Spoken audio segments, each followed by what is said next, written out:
അതിലൊരു വാക്കിനോട് എനിക്കൊരു അഭിപ്രായ വ്യത്യാസമുണ്ട്. ഭാര്യ എന്നുള്ള വാക്ക് എനിക്ക് ഒട്ടും ഇഷ്ടമില്ലാത്ത വാക്കാണ്. എനിക്കിഷ്ടമില്ലാത്തതുകൊണ്ട് നിങ്ങൾ ഉപയോഗിക്കരുത് പറഞ്ഞിട്ടില്ല കേട്ടോ. അങ്ങനെ പറയാം, ചിദാനന്ദ ഗുരുസ്വാമിക്ക് ഇഷ്ടമില്ലാത്തതുകൊണ്ട് നിങ്ങൾ ഉപയോഗിക്കാൻ പാടില്ല എന്ന് ഞാൻ പറഞ്ഞു. ഞാനാരാ ലോകത്തിൻ്റെ മുന്നിൽ അധിപതിയോ? പക്ഷെ എനിക്കിഷ്ടമല്ല ഭാര്യ ഭർത്താവ് എന്നുള്ള വാക്കുണ്ട്.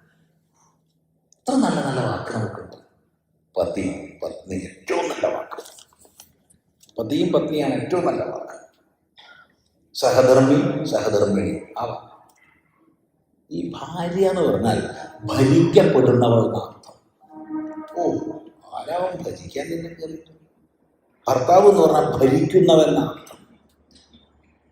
എന്താ, നീ അവൻ്റെ അടിമ?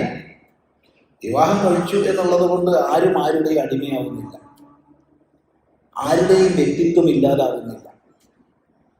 അതുകൊണ്ട് ദയവ് ചെയ്ത് നമ്മൾ ഭാര്യമാരും ഭർത്താക്കന്മാരും ആകരുത്. പിന്നെന്താവണം?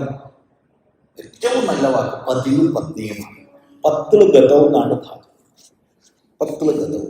അപ്പോൾ പതി പത്നി എന്ന് പറഞ്ഞാൽ ഏറ്റവും ഉയർന്ന മഹത്വപൂർണമായ ഒരു ജീവിത ലക്ഷ്യത്തിലേക്ക് ഒന്നിച്ച് സഞ്ചരിക്കുന്നവരാണ് പതിയും പത്നിയും.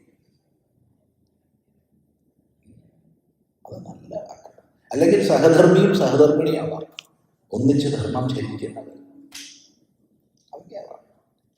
ഭാര്യ വേണ്ട, ഭർത്താവും വേണ്ട. ഒരഭിപ്രായം കിട്ടുമോ? അല്ല, എനിക്ക് ഭർത്താവ് കൂടിയേ തീരൂ എന്നാണ് ചെയ്യിക്കോട്ടെ. എനിക്ക് ഭാര്യ കൂടിയേ തീരൂ ചെയ്യിക്കോട്ടെ. ഇത് രണ്ടും വേണ്ടാന്ന് വെച്ചിട്ടാൽ ഞങ്ങൾ ചെറുപ്പത്തിലേ മാറിയിട്ടുണ്ട്. ഇപ്പോഴൊന്നും അല്ല, ചെറുപ്പത്തിലേ ഞങ്ങൾ ആദ്യം മാറിയിരിക്കുക. ഈ പരിപാടി വേണ്ട.